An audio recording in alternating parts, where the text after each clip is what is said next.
Kakšna dobrodošlica na Škotskem, neverjetno. Vse predstave o otoški vljudnosti so se razblinile kot milni mehurčki. Tega, kar so počenjali Škoti, NK Maribor zdaj že skoraj 20-letni zgodovini nastopanja v evropskih pokalih še ni doživel. Pri Hibernijanu očitno želijo na vsak način nadoknaditi zaostanek iz Maribora in pri tem ne izbirajo sredstev.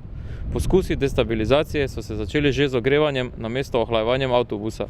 Sredi popoldanskega obveznega počitka za igralce so v hotelu brez razloga sprožili požarni alarm, vrhunec pa je sledil pred treningom.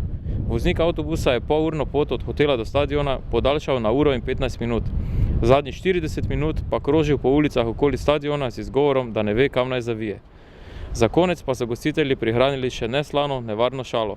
Na igrišču so postavili montažni nogometni gol, ki se je že v prvem dotiku sesul na tla.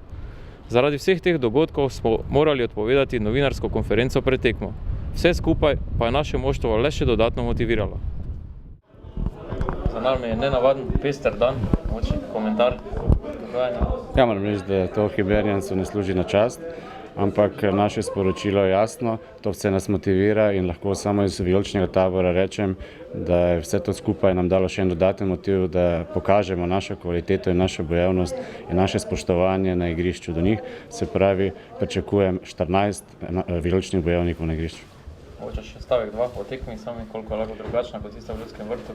Pa sigurno, da bo drugačno, oni bodo probali po mojem vse ali nič, zato ker to jim nič drugega ni tudi ne preostane, ampak tako ko se dogodki odvijajo, mislim, da so fantje, jim je kriza vrela, takega spoštovanja si pač nihče ne sme dovoliti, niti naši fantje, in so toliko bolj motivirani.